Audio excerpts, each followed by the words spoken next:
Entonces Jesús comenzó a hablarles en parábolas. Un hombre plantó una viña y la cercó con un muro, cavó un estanque debajo del lagar y edificó una torre. La arrendó a labradores y se fue de viaje. Al tiempo de la vendimia, envió un siervo a los labradores para recibir de los labradores su parte de los frutos de la viña. Pero ellos, echándole mano, lo golpearon y lo enviaron con las manos vacías. De nuevo les mandó otro siervo, y a él lo hirieron en la cabeza y lo trataron vergonzosamente. Envió a otro, y a éste lo mataron. Y así con muchos otros, golpeando a unos y matando a otros. Todavía le quedaba uno, un hijo amado, y les envió a este último diciendo: respetarán a mi hijo. Pero aquellos labradores se dijeron entre sí: este es el heredero, vengan, matémoslo, y la heredad será nuestra. Echándole mano, lo mataron y lo arrojaron fuera de la viña. ¿Qué hará entonces el dueño de la viña? ¿Vendrá y destruirá a los labradores y dará la viña a otros?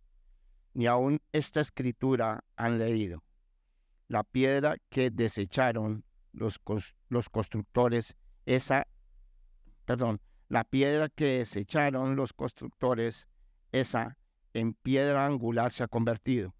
Esto fue hecho de parte del Señor y es maravilloso a nuestros ojos. Palabra del Señor. Bueno, acompáñame a orar en esta mañana. Padre Dios, te damos tantas gracias por escuchar tu palabra, Dios. Gracias por darnos el privilegio de tener oídos para escuchar, Dios. Padre, cada vez que leemos tu palabra, Dios, y podemos entenderla o podemos prepararnos para estudiarla, sabiendo que la podremos entender, no se debe a que somos inteligentes, no se debe a nuestras habilidades naturales, se debe a una obra sobrenatural. Y Padre, no queremos tomar eso a la ligera, Dios. No queremos ser una iglesia que venga y se congregue asumiendo y pensando que la palabra será predicada y que nosotros entenderemos y que saldremos de aquí y viviremos la vida normal, como si nada hubiese pasado. Queremos tomar en serio este asunto de que tú hablas. Este asunto de que cuando tú hablas, tu pueblo debe tener una postura de humildad, de enseñabilidad, de una rapidez para aprender y aplicar lo enseñado, Señor, y lo aprendido.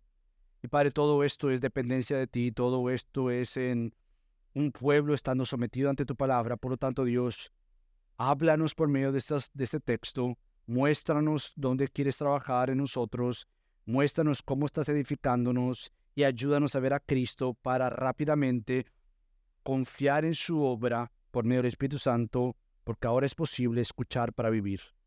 Así que ayúdanos, te lo rogamos en el buen nombre de nuestro único y maravilloso Salvador, Cristo Jesús, oramos. Amén. Pueden tomar asiento, familia. Nuevamente continuamos ya en nuestro capítulo 12. Hoy comenzamos el capítulo 12 de Marcos. Ya llevamos, se me olvidó la cuenta, pero ya creo que son como 57 domingos, 50 y tantos domingos que hemos estado en el Evangelio de Cristo según Marcos. Así que vamos avanzando, ya estamos en el capítulo 12. Dios mediante, le explicaba al pastor Luis que si nos mantenemos como estamos, Dios mediante, para diciembre estaremos terminando nuestra serie de Marcos. Así que nos ha tomado un buen tiempo, pero en lo personal, nuevamente, ha sido un tiempo de descubrir más a mi gran Salvador Cristo, deleitarme más en quién Él es, a poder estar sentado como bajo sus pies y con un apetito mayor, decir, háblame, muéstrame más de ti, para yo ver más aquellas áreas que tú quieres obrar en mí. Y una de estas áreas, nuevamente, que todos tenemos que pensar y ver es que a lo largo de esta serie, viendo quién Cristo es, tenemos que pensar si nuestra vida está construida en Cristo. Si nosotros estamos construidos en Cristo, van a haber muchas bendiciones de seguridad, pero también va a haber este deseo de crecer y ser más como Cristo. Pero hay que examinarnos y preguntarnos dónde está nuestra vida basada, o en base a qué, o está cimentada en qué. ¿Cuál es nuestra base?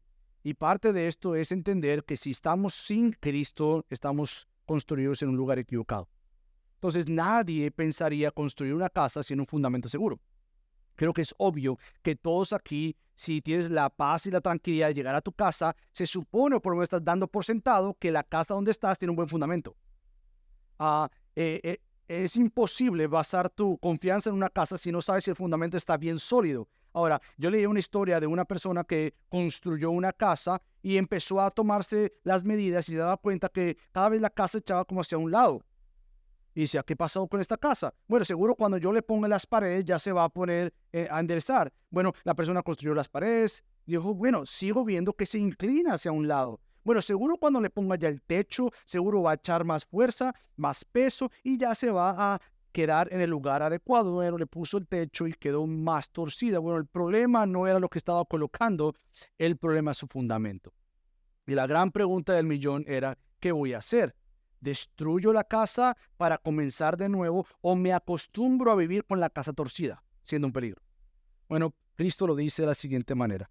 Cualquiera que oye estas palabras mías y las pone en práctica, ¿qué pasa con aquel o aquella? Bueno, será semejante a un hombre sabio. El tema aquí es sabiduría.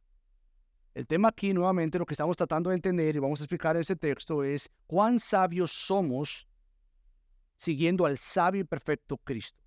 O cuán necios somos, como lo vamos a ver, al no seguir a Cristo.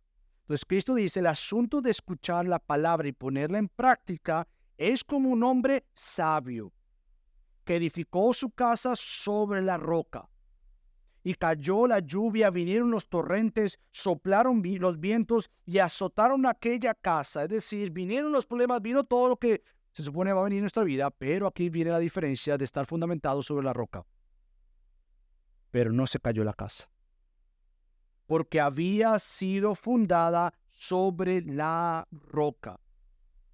Esa misma parte de la porción de Mateo, Cristo dice, pero hay aquellos que construyeron su casa ¿sobre qué? Sobre la arena. Y concluye diciendo que aquellos que construyen su casa sobre la arena, grande será su destrucción. Entonces, nuevamente, la gran pregunta para nosotros en esta mañana es, ¿dónde está construida nuestra vida? ¿Está construida sobre la arena para la destrucción o está construida sobre la roca para bendición?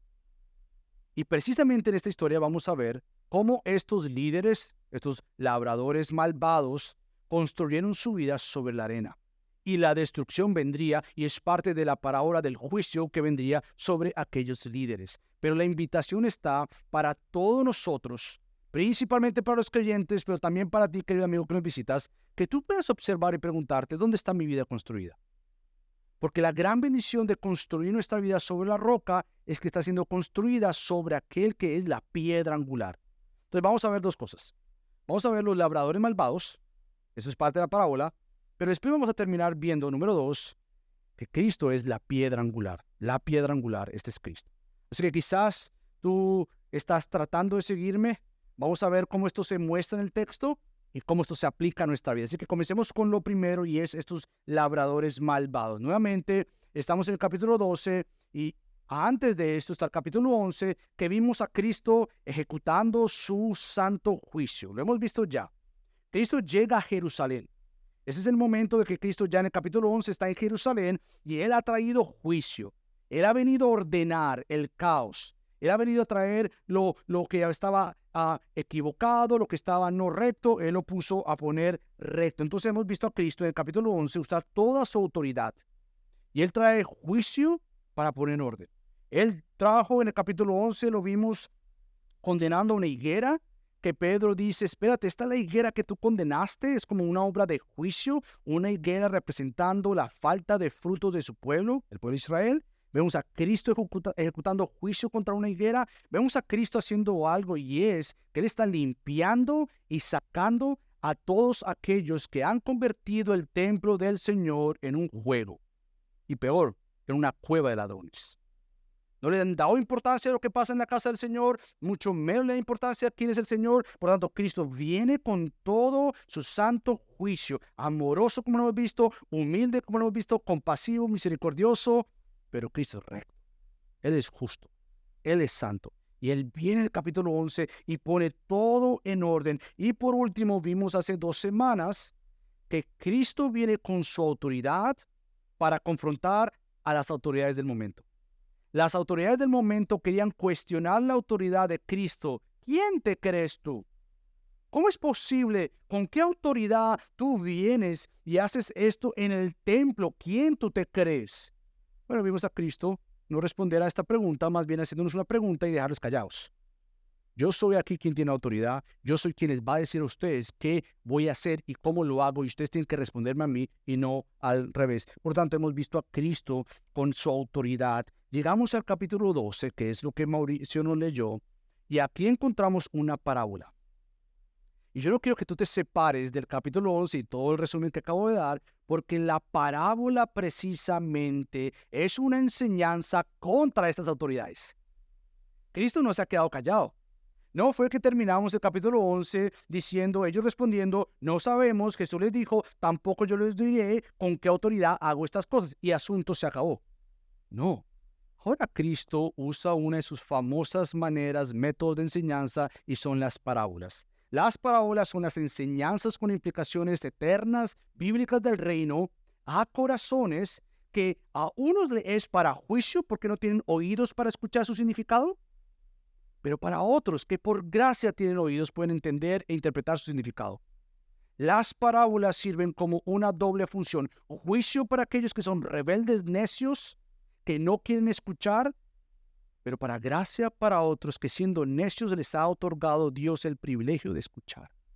Por tanto, estas parábolas que nos encontramos acá, como ya vimos nosotros en el capítulo 4, vemos aquí nuevamente esta parábola de Cristo hablándole a los líderes y en contra de ellos trayendo juicio a lo que conocimos y yo expliqué hace 2 semanas, el Sanedrín, como aquella corte suprema, por así decirlo, de la ley judía. Ellos entienden que es contra ellos.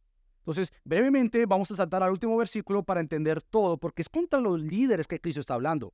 Y ellos por lo menos logran entender que es contra ellos. Fíjate cómo concluye el versículo 12. Y procuraban prender a Jesús, pero temían a la multitud, porque comprendieron que contra ellos había dicho la parábola.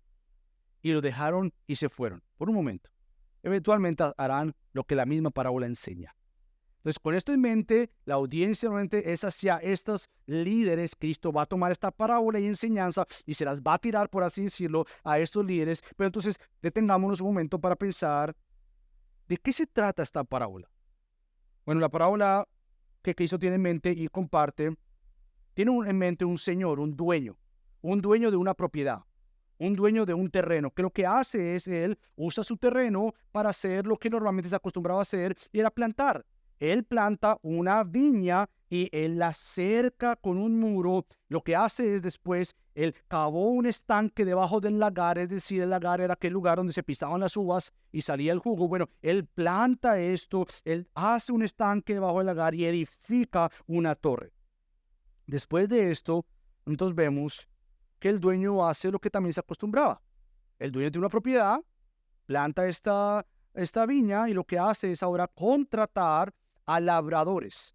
Labradores eran aquellos que se acostumbraban también para trabajar la tierra, cosechar la tierra y obviamente sacar lo que la tierra producía. Estos eran los labradores que este señor mismo contrató y rentó su propiedad para que la mantuvieran, para que la cuidaran, pero también para que en su tiempo dieran lo que le correspondía al dueño.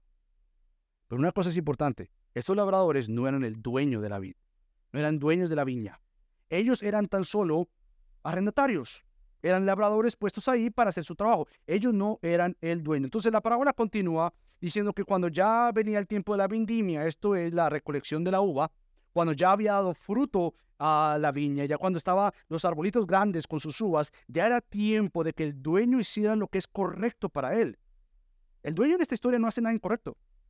Lo que hace es pedir a los labradores que le enviaran lo que le correspondía a él de su propia tierra. Y esto es nuevamente lo que el fruto había producido. Sin embargo, nuevamente nos encontramos con estos otros personajes de la historia y son estos labradores.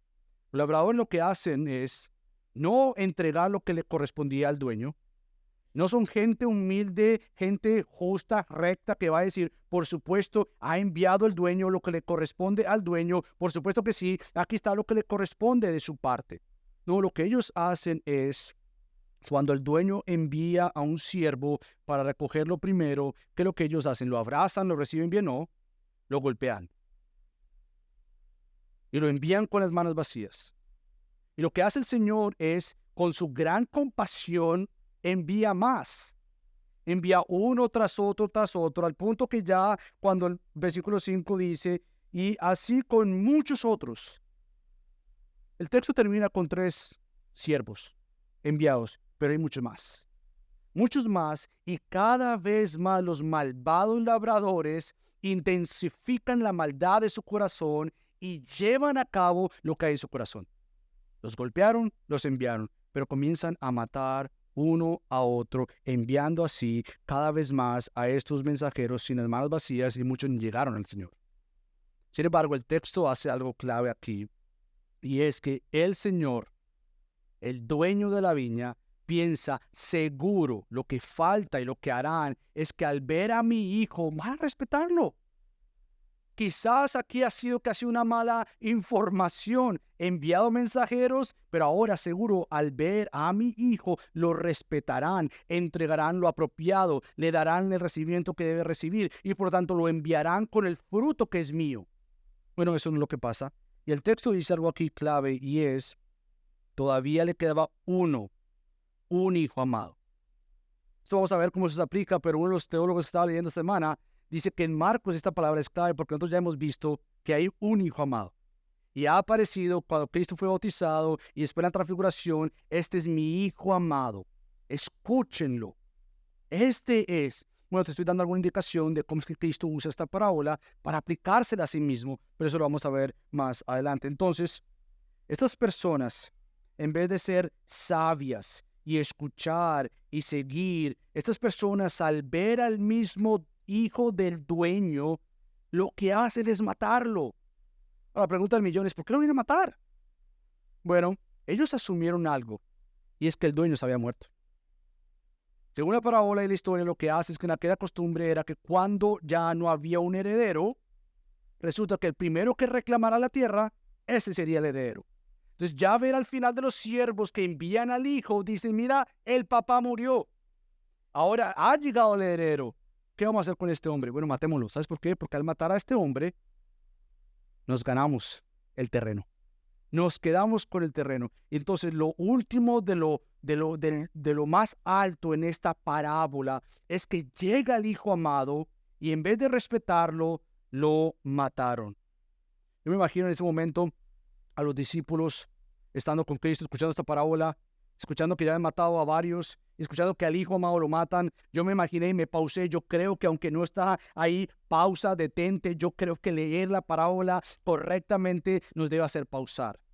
Cuando dice todavía le queda un hijo amado, les envió a este último diciendo respetarán a mi hijo, pero aquellos labradores se dijeron entre sí, este es el heredero, vengan, matémoslo y la heredad será nuestra. Echándole mano, lo mataron y lo arrojaron fuera de la viña. Yo me imagino que ahí debe haber una pausa. Obviamente nosotros en una era de tecnología y todo rápido, y con un pastor hablando rápido, tú quisieras saltar ya al versículo 9. Pero yo quiero que te detengas y que pienses por un momento en lo que estos discípulos estaban pensando. ¿Qué va a pasar? ¿Qué irá a pasar? Yo me imagino su mente corriendo, sus imaginaciones pensando, ¿qué va a hacer este dueño de la viña? ¿Qué irá a hacer? ¿Será que traerá justicia? ¿Será que le dará miedo? Y mejor dicho, si ya mataron a mi hijo, yo ni siquiera me aparezco allá, yo les entrego la viña y yo me hago el loco. No, eso no fue lo que el dueño hace. Cristo mismo responde a esto con una pregunta fulminante. Y esto nuevamente es de parte de Cristo. Otra vez, no te olvides que los labradores son aquellos líderes del momento y están escuchando junto con los discípulos lo que Cristo está diciendo. Y Cristo hace una pregunta fulminante que tuvo que haber interrumpido, y como dice en inglés, pierce your heart, que tuvo que atravesar tu corazón, porque la pregunta que Cristo hace, ¿qué hará entonces el dueño de la viña? ¿Qué va a hacer? Bueno, seguro en diferentes contextos, más en nuestro tiempo, no, pues no hará nada, se irá. No, mira lo que Cristo dice. ¿Sabes qué va a hacer el dueño de la viña? Él va a venir. Él va a arreglar este asunto. Él no es aquel que va a decir, bueno, no sé, de pronto se equivocaron, yo tengo otros terrenos, así que me olvido de este. No, este dueño de la viña vendrá y destruirá a los labradores y dará la viña a otros. Nuevamente, esta parábola en realidad es sencilla. No hay mucho que sacarle, no hay muchas cosas escondidas que tú puedas decir, bueno, ¿qué querrá decir la viña? ¿Qué querrá decir que cavó? No, no, es simple, una parábola simple pero profunda. Es una parábola que según el contexto nuestro tiene tanta fuerza, tanto peso, que nuevamente las autoridades no respondiéndole a Cristo, la respuesta de Cristo fue, sí, yo no les voy a decir a ustedes con qué autoridad hago esto, pero sí les voy a contestar con una parábola, hablando del juicio que va a venir sobre ustedes por negar y eventualmente matar al único hijo amado. Y este soy yo. Lo que hace Cristo nuevamente hablarle a estos es recordarles que lo que Cristo ha estado haciendo toda su caminata terrenal, todo su ministerio terrenal, es anunciando: el reino de Dios se ha acercado, el tiempo se ha cumplido, arrepiéntanse y crean en el Evangelio de Dios. Es decir, crean en Cristo, crean en mí, crean en el Evangelio de Cristo. Y no simplemente esto, yo he mostrado con evidencias claras, con milagros, que yo soy aquel. Yo tengo autoridad sobre todo. ¿Tienen temor al mar? Yo callo el mar. ¿Tienen temor a los demonios? Yo los silencio. ¿Tienen enfermedades? Yo las sano y las curo. Yo soy el único que tiene autoridad sobre todo. Toda esta parábola muestra nuevamente que Cristo le responde a estos malvados labradores con su misma autoridad, ejecutando el juicio que vendría sobre sus cabezas. Pero Cristo hace algo maravilloso aquí, que quizás sí a primera vista no podemos ver. Y las notas que nos dan las Biblias, si tienes una Biblia, hay ciertos pies de notas con numeritos. Yo quiero referencias, se llaman. Usa esas referencias para tu propia alma. Porque hay aquellos que han no simplemente traducido los textos, pero han colocado esas letricas, esos números abajo. ¿Sabes por qué? Para que te ayude a entender de dónde viene todo esto. Porque Cristo lo que hace aquí es contar una parábola muy familiar. Es una parábola ya contada. Es una parábola de uno que ellos respetaban y querían mucho, y es Isaías. Lo que hace Cristo es tomar la parábola de Isaías, capítulo 5, del 1 al 7, y ¡boom!, se la aplica a ellos. Yo creo que tú vayas conmigo a Isaías, capítulo 5, porque nuevamente el peso, la seriedad de esta parábola de Marcos 12, que Cristo la cita, tiene un peso atrás. Viene acompañado de un brazo fuerte. No Cristo se inventó esta parábola. Bueno, ve conmigo rápidamente a Isaías, capítulo 5, del 1 al 7. Y si he estado hablando no tan rápido, ahora voy a leer mucho más rápido. Fíjate lo que dice Isaías 5. El título de esto, aunque obviamente esto es puesto por los que traducen la Biblia, dice Parábola de la viña. Y ya a ti de entrada, wow, espérate, yo acabo de leer algo similar. Pero creo que dice, cantaré ahora a mi amado, el canto de mi amado acerca de su viña. Mi bien amado tenía una viña en una fértil colina, la cavó por todas partes, quitó sus piedras y la plantó de vides escogidas, edificó una torre en medio de ella y también excavó en ella un lagar. Esperaba que produjera uvas buenas, pero solo produjo uvas silvestres. Y ahora, moradores de Jerusalén y hombres de Judá, juzguen entre mí y mi viña. ¿Qué más se puede hacer por mi viña que yo no haya hecho en ella? Porque cuando esperaba que produjera uvas buenas, produjo uvas silvestres. Ahora pues, dejen que les diga lo que yo he de hacer a mi viña. Quitaré su vallado y será consumida, derribaré su muro y será pisoteada, y haré que quede desolada, no será podada ni labrada, y crecerán zarzas y espinos. También mandaré a las nubes que no derramen lluvia sobre ella. Ciertamente, la viña del Señor de los ejércitos es la casa de Israel, y los hombres de Judá su plantío delicioso. Él esperaba equidad, pero hubo derramamiento de sangre. Justicia, pero hubo clamor. Cuando tú regresas nuevamente a Marcos 12, Cristo citando esta parábola con algunos cambios o algunas partes de aplicación. Lo que Cristo está haciendo claramente nuevamente es otra vez hablar de la triste realidad del pueblo de Israel, pero en este caso de la triste realidad de los líderes de Israel. Cristo toma esta parábola y no tanto hablando de la vid como de los que el pueblo, aunque se aplica al pueblo, Cristo está tomando esta parábola y la aplica a los líderes del pueblo. Si el pueblo es así, sus líderes son así. La realidad nuevamente de aquellos líderes de Israel que eran, como ya hemos visto, sordos, ciegos, necios. Hace poco terminé Jeremías y estaba impactado con esta frase que quiero poder algún día meditar más y enseñar más sobre esto. Y es que el problema nuestro es que nosotros no escuchamos. Isaías, Jeremías repite esta frase: porque ustedes no me escuchan, porque su juventud no me escuchan. Y ahora comienzo a leer Ezequiel esta mañana, ya en el capítulo 3, y en Ezequiel vuelve y menciona: porque ustedes no me escuchan, escuchen y no me escucharán. El problema nuestro es un problema de oídos espirituales. El problema nuestro es un corazón de piedra, como Ezequiel lo va a mencionar. El problema nuestro es que somos dados a la terquedad, a la necedad. Somos personas como estos líderes, necios, sordos, ciegos a la palabra de Dios. Y asimismo, entonces, rechazando al Hijo amado de Dios. Ahora, ¿cuáles son los personajes de esta parábola? Uno de los libros que leía y que me ayudó mucho es un teólogo, Rick Watts, que él dice lo siguiente, que creo que fue la manera más sencilla. La viña cercada contiene torre es Sión, con su altar y su santuario. Eso es importante, porque Cristo está en el templo. Recuerda, esto es alrededor del templo, capítulo 11.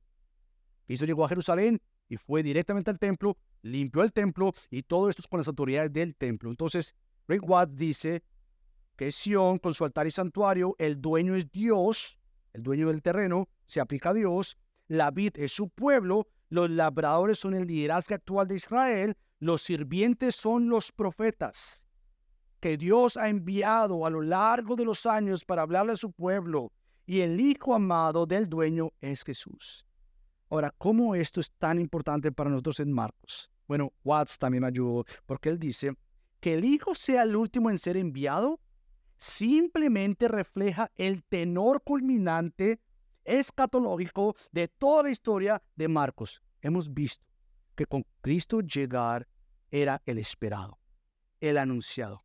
Y la parábola intencionalmente anuncia que el último que iba a llegar era precisamente el Hijo esperado, anunciado, el Hijo del Hombre, el Hijo de Dios, el Hijo de David, Cristo. Este era el esperado. Y lo que vemos entonces en la parábola nuevamente, y dado a nuestro contexto, es que estos malvados labradores querían silenciar todo aquello que viniera de parte de Dios. Irónicamente, aquellos que se les había dado la mayordomía de ser fieles de la palabra de Dios querían callar la palabra de Dios. Qué triste, qué juicio para el pueblo de Dios. Que aquellos que se les ha dado la confianza y se les ha entregado un privilegio y responsabilidad de ser aquellos que abren la palabra, sean aquellos que cierran la palabra. ¿Y no es esto lo mismo que nosotros podemos ver en nuestros tiempos? Cuando lo que estamos viendo también puede ser parte del juicio para con la iglesia del Señor. Que hayan falta de púlpitos que anuncien las verdades de Dios, que prediquen la palabra de Dios, que sean fieles a la palabra de Dios. Bueno, en este caso encontramos nuevamente que estos que se supone tenían que hablar la palabra de Dios, enseñar la palabra de Dios, escuchar la palabra de Dios, se han unido a lo largo de la historia estos labradores malos con todos los demás malos que han estado asesinando a todos que venían con la palabra de Dios. Y en nuestro contexto es tan clave algo, y es que Cristo, precisamente la pregunta anterior que le dijo a los líderes fue: díganme ustedes, ¿de dónde viene el bautismo de Juan? ¿Del cielo o de la tierra? Precisamente en nuestro contexto, el último profeta en ser asesinado es ¿quién? Juan el Bautista. Y Cristo lo que hace nuevamente aquí es anunciar: ustedes son aquellos que han matado y van a cumplir lo que yo mismo he anunciado. ¿Y qué es lo que yo he anunciado ya 3 veces? Bueno, que ustedes me van a asesinar, que el Hijo del Hombre será entregado a las autoridades, a los líderes, a los ancianos. A ustedes se les está entregado el Hijo del Hombre para ser asesinado. Pero la pregunta que yo te hago a ti, que es muy fácil pensar: ¿qué malvados labradores? y pensar en la maldad de afuera, en pensar en aquellos que no escuchan de Cristo, que no conocen de Cristo. Una de las preguntas que nos hacíamos ayer mientras que caminábamos con los carteles y cada vez que me detuve a orar con cada grupo, con alguno de ellos, hablaba lo siguiente: ¿por qué tú y yo, estando de este lado anunciando de Cristo y no estando de ese lado ignorando a Cristo? ¿Por qué ser tú y yo aquellos que puedan escuchar la palabra de Dios, desear la palabra de Dios, y no ser aquellos que rechazan y niegan la palabra de Dios? ¿Por qué? ¿No te rompe el corazón y la mente pensar que tú por gracia eres uno que desea escuchar la palabra de Dios? O sea, a mí me rompe la cabeza, honestamente. Yo digo, ¿por qué a mí? Y woe to us, como se dice en inglés, pobre de nosotros, llegamos a decir, bueno, es que seguro yo tengo un buen corazón. Tú no tienes nada bueno. Es la gracia soberana de Dios, que en vez de tú ser uno de estos labradores malvados, Él te ha lavado de tu maldad para que conozcas al santo y perfecto Dios. A Él le ha placido darte ojos para ver. Te ha placido suavizar ese corazón, y no simplemente suavizarlo, cambiarlo. Cirugía abierta, de corazón de piedra a corazón de carne. Él te ha dado nuevamente el deseo de no rechazarlo y de seguir su llamado. Él te ha dado la habilidad de responder a Él en arrepentimiento de tus pecados y en fe en Cristo seguir a Cristo. Él es el autor de tu salvación. El hecho de que tú no seas uno de estos labradores no se debe a cuán sabio tú eres. Se vea cuán sabio, amoroso, perfecto es Cristo para con nosotros. Por eso es que el texto va a sobresaltar o va a mostrar, a subrayar en bien grande la piedra angular. Tú eres una piedrita, viva como vamos a ver, pero eres una piedrita que está bajo y sostenida por la roca Cristo. Él es la piedra angular. Todos los ojos de la iglesia tienen que estar bajo esa roca eterna, bajo esa piedra angular. Nosotros nos postramos ante Él y decimos, tú eres esa piedra. Tú eres aquella que por gracia nosotros no nos tropezamos para vergüenza. Eres aquella que por gracia nos ha guardado para salvación y gracia en Cristo. Cristo entonces es nuestra piedra angular, la central, la preciosa de nuestra fe. Ahora sí, entonces podemos contestar la pregunta del versículo 9, después de que dice, ¿qué hará entonces el dueño de la viña? Bueno, él vendrá y destruirá a los labradores y dará la viña a otros. Y como que si esto no fuera suficiente, Cristo hace una pregunta otra vez, bien fusilante, bien fuerte, porque de una manera juzga con la misma pregunta a los líderes que le dice, ni aún esta escritura han leído. O sea, ¿en serio? ¿En serio, líderes? Ustedes son tan sordos, tan necios, tan ciegos, no tienen ojos para verme. ¿En serio, ustedes que se jactan de leer y ser intérpretes de la palabra de Dios? ¿En serio, ni siquiera esta palabra ustedes han leído? Bueno, ¿qué palabra es? Bueno, así como Cristo fundamenta esta parábola con Isaías, Cristo ahora fundamenta su juicio para aquellos con el Salmo 118. Yo creo que ahora vayas conmigo al Salmo 118, porque nuevamente Cristo lo que hace es enseñarnos cómo se interpreta la Biblia. Cristo, siendo el exégeta por excelencia, él va a la Biblia, interpreta la Biblia con la Biblia. Y lo vamos a ver también a Pedro y a Pablo haciéndolo en esta mañana con los mismos versículos. Pero fíjate lo que dice el Salmo 118, versículos 22 al 23. La piedra que desecharon los edificadores ha venido a ser la piedra principal del ángulo. Obra del Señor es esto, admirable a nuestros ojos. Y fíjate el versículo 24. Este es el día que el Señor ha hecho. Regocijémonos y alegrémonos en él. Solo se puede regocijar y alegrarse si has entendido que la piedra que no desechaste, que por gracia ahora es tuya, es aquella piedra angular siendo tu refugio, y este es Cristo. De otra manera, la piedra no te va a regocijar. Lo que la piedra va a hacer es condenarte. Por tanto, solo se regocija cuando yo entiendo lo que Cristo nuevamente habla acá y dice, la piedra que desecharon los constructores, ya esto es en Marcos otra vez 12, versículo 10, esa en piedra angular se ha convertido. Esto fue hecho de parte del Señor y es maravillosa a nuestros ojos. Cuando tú vayas a casa, lees el Salmo 118 y te vas a dar cuenta que el Salmo 118 está repleto de adoración, de exaltación. ¿Por qué? Por la misericordia del Señor. ¿Por qué? Por la diestra del Señor. Esta diestra, como lo hemos explicado en diferentes ocasiones, no es una diestra que esté en contra de ti, pero la diestra del Señor está a favor de ti, sosteniéndote. Solamente porque esta misma diestra aplastó al Hijo por ti. De no ser así, esta diestra estaría en contra de ti, pero por gracia está a favor tuyo. Entonces este salmo muestra que la piedra angular que Cristo cita con el Salmo 118, que cita en contra de estos líderes del momento, diciéndole: ustedes son los que han desechado esta piedra angular. Ustedes son los que han rechazado y se han tropezado, y por lo tanto sus construcciones, sus vidas, cualquier cosa que vayan a hacer, está puesto en la arena. No sirve de nada. Porque la vida preciosa delante de Cristo, aquella que ha conducido a Cristo el precioso. Él es la piedra preciosa, Él es el poderoso, la piedra, la profunda y la parte central de la construcción de lo que Dios está haciendo. Por lo tanto, Cristo es esta piedra angular. ¿Y qué significa esto para la iglesia de Cristo? Bueno, muchas cosas. Primero que todo, yo creo que tú escuches de Pedro. Pedro, estando ahí, escuchando esto de Cristo, en Primera de Pedro, interpreta el mismo texto a la iglesia de Cristo y lo hace de una manera preciosa. Primera de Pedro, capítulo 2, del 4 al 7, dice lo siguiente. Primera de Pedro 2, 4 al 7.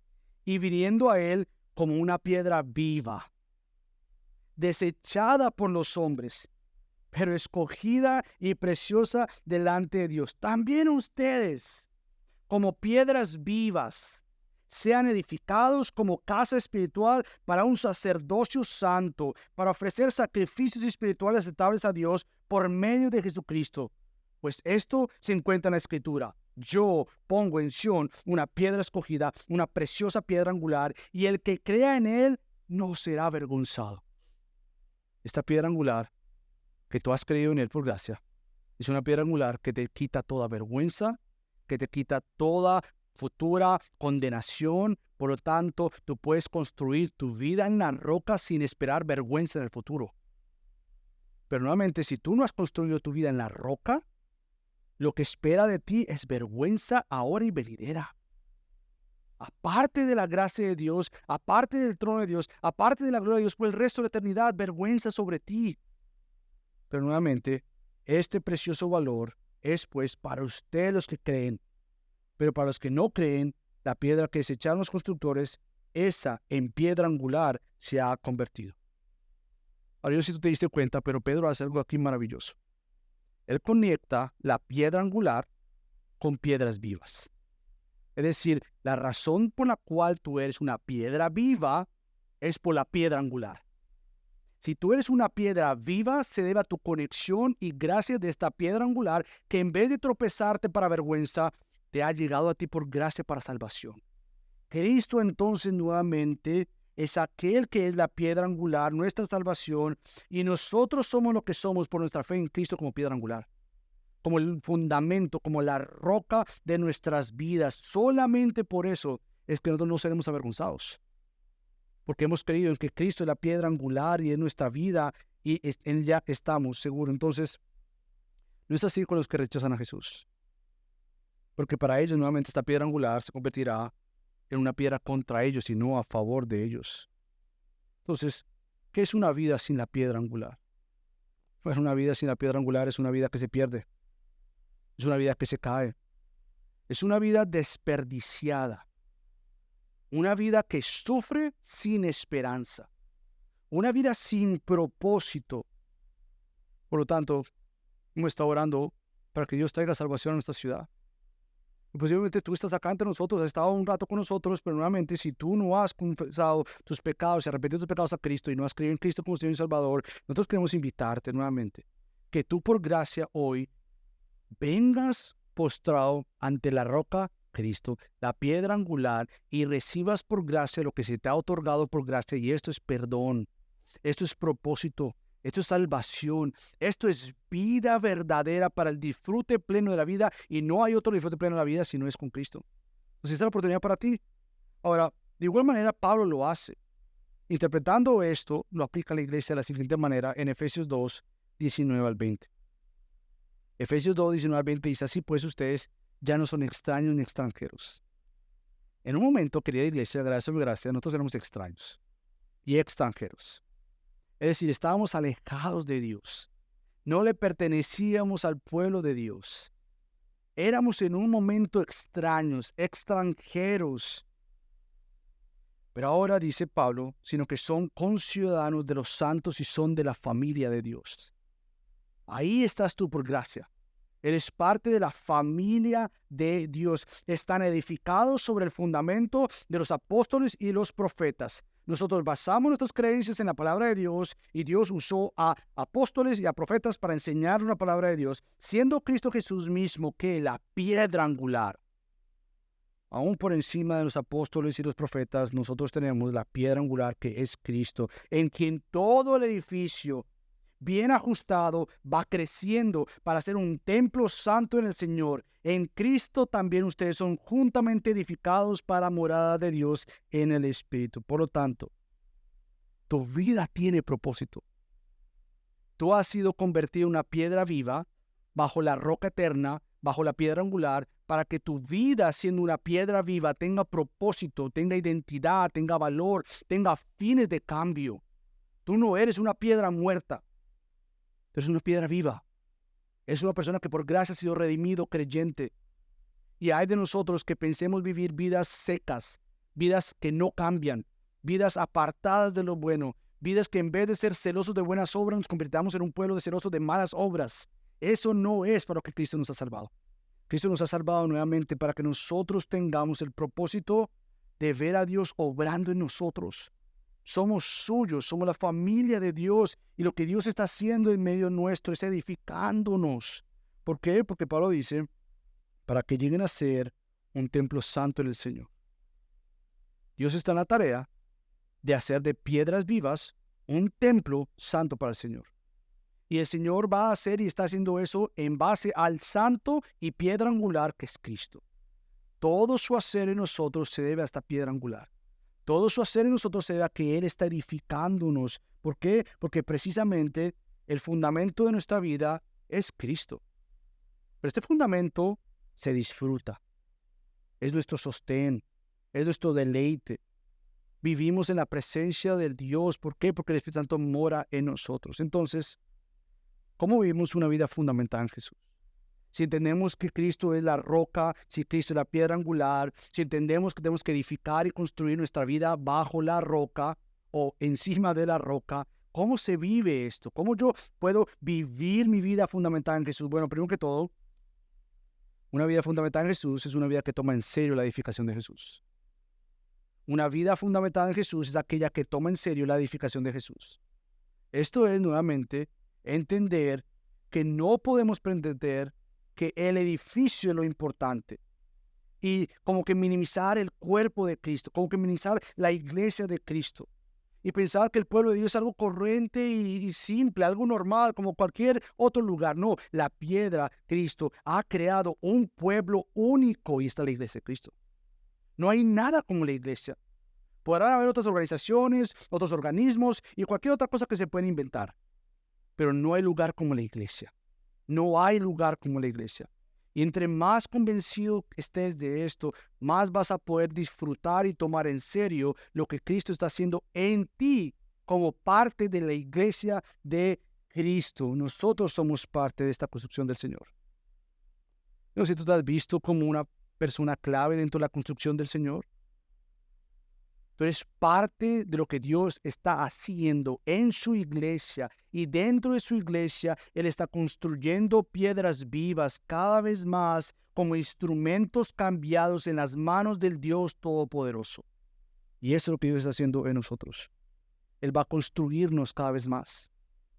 Él está construyendo bajo el fundamento que Cristo ya compró tu vida. Por lo tanto, toda área que Él esté construyendo, lo mejor de nosotros es ser siervos sumisos y humildes, es decir, construyeme. construirme. ¿Dónde más tienes que construirme? Porque quiero decirte algo. Tú no eres una piedra terminada. Así como el pastor Miguel Núñez en una ocasión escribió, soy una oveja en proceso de formación. Bueno, quiero decirte, tú eres una piedra en proceso de formación. Ya eres una oveja. Gloria a Dios por eso. Ya eres una piedra. Gloria a Dios por eso. Pero no eres una piedra acabada. Tú tienes que entender cada vez más que el Señor está haciendo esto en tu vida. Somos obra de sus manos para dar a conocer que su poder mora en nosotros y es mostrado por medio de nosotros. Entonces, no simplemente es que vivir una vida fundamentada en Jesús es aquella que toma en serio la edificación de Cristo, pero también es aquella que disfruta su hacer en nosotros. No es simplemente tomar la piedra angular y la roca Cristo con su iglesia como algo serio sin gozo. No, eso no es lo que estamos buscando. No es una seriedad que te lleva al legalismo. No es una seriedad que te lleva a la tradición. No es una seriedad que te lleva a simplemente la rutina. No es una seriedad que te lleva al gozo profundo en Cristo. Es una que te deleita en ver cada vez más su hacer en nosotros. Por tanto, su hacer en nosotros como piedras vivas es su hacer en cada uno de nosotros dentro de lo que Él ha construido y la iglesia de Cristo. Ese es su hacer. Disfrutar no simplemente lo que Él está haciendo en mí, pero disfrutar lo que Dios está haciendo en el otro.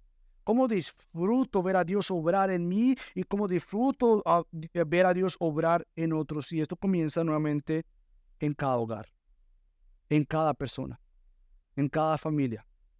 Esto tiene que ser una obra de disfrute. Lo que estamos haciendo juntos, no individualmente, juntos. Por ejemplo, déjame hacerte una pregunta. ¿Cuándo fue la última vez que animaste a alguien en tu iglesia? Honestamente, ¿cuándo fue la última vez que tú animaste a alguien en tu iglesia? No cuándo fue la última vez que te quejaste de alguien en tu iglesia. No cuándo fue la última vez que te quejaste de algo que está pasando en la iglesia. ¿Cuándo fue la última vez que tú te viste como un vocero de reconciliación? Un vocero de decir, no se trata de mí. No soy yo el centro de atención. Yo no soy la iglesia en el sentido que soy la única en la iglesia, el único en la iglesia, a quien yo puedo animar los domingos cuando vienen durante la semana. ¿Cómo puedo tener oídos para escuchar y ojos para ver?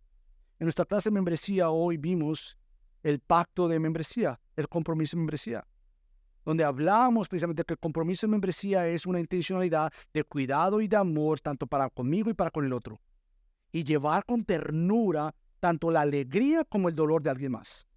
Para eso nos comprometemos, para ver el hacer de Dios en nosotros. ¿Cuándo fue la última vez que compartiste la palabra con otro creyente? ¿Cuándo fue la última vez que tú viniste a este hermano o esta hermana te llamó, te escribió y te dijo, estoy siendo tentado, estoy siendo tentada, estoy pasando por una debilidad, quiero pecar? Y tú le dijiste, gracias por compartirlo conmigo, déjame leerte la palabra de Dios para animar tu corazón. ¿Y cuándo fue la última vez que tú hiciste eso? No simplemente de aconsejar a alguien. ¿Cuándo fue la última vez que tú le pediste a alguien, ora por mí, porque estoy mal? Ora por mí porque necesito ayuda.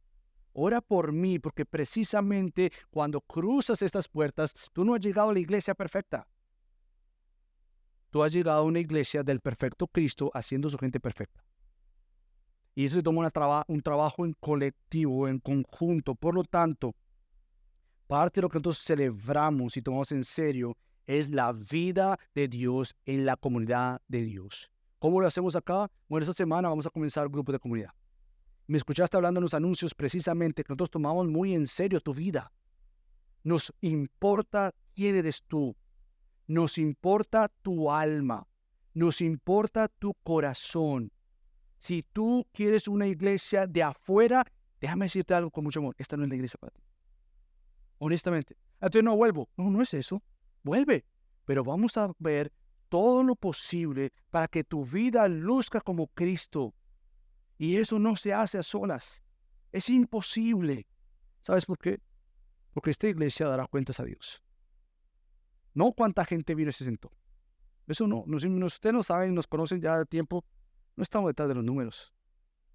Si Dios quiere traer más personas, bendito sea Dios. Lo que estamos detrás es que nuestras vidas sean transformadas por el Evangelio de Cristo para que impactemos nuestra familia, nuestra iglesia y nuestra comunidad. Y para hacer tal cosa, grupos de comunidad son el brazo extendido de cuidado intencional, donde tú puedas llegar a un grupo de comunidad y crecer juntos a otros hermanos. Llegas al grupo de comunidad, sí, pudiste haber hecho otra cosa, pero tú has decidido por gracia entender que la prioridad de tu vida no es simplemente tu trabajo, tu familia, pero tu alma. Y tú necesitas de otros hermanos durante el grupo de comunidad que te recuerden, Michael, no hemos llegado.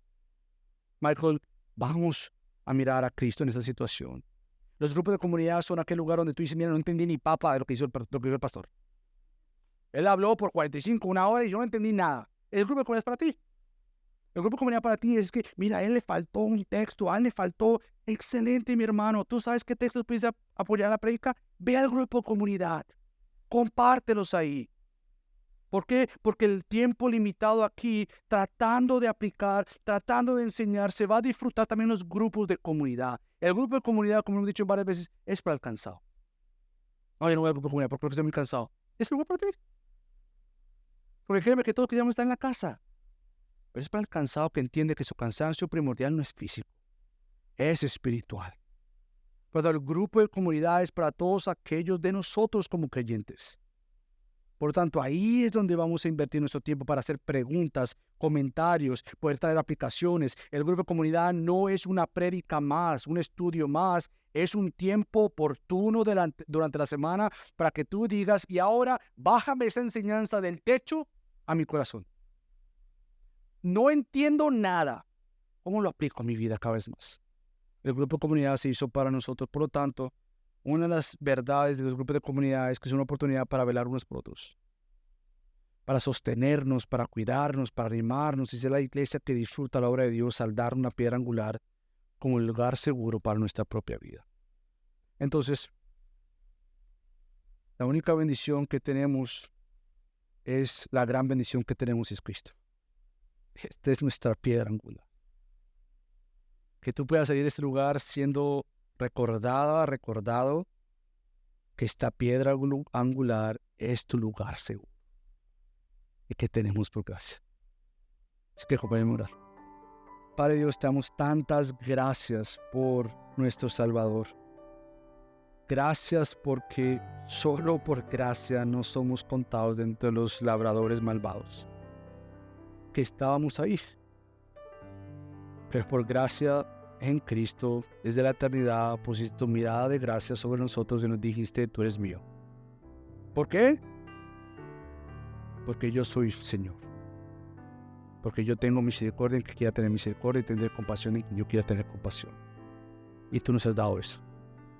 Y Padre, te pido, Dios, que para aquellos amigos que están acá y que no saben si Cristo es su piedra angular, yo te ruego, Padre, que ellos puedan ver que hoy puede ser el día donde puedan abrazar las grandes verdades de Cristo para perdonar, para cambiar y para animar. Gracias por nuestra roca, en quien fundamentamos nuestra vida. En el nombre de Cristo Jesús oramos. Amén.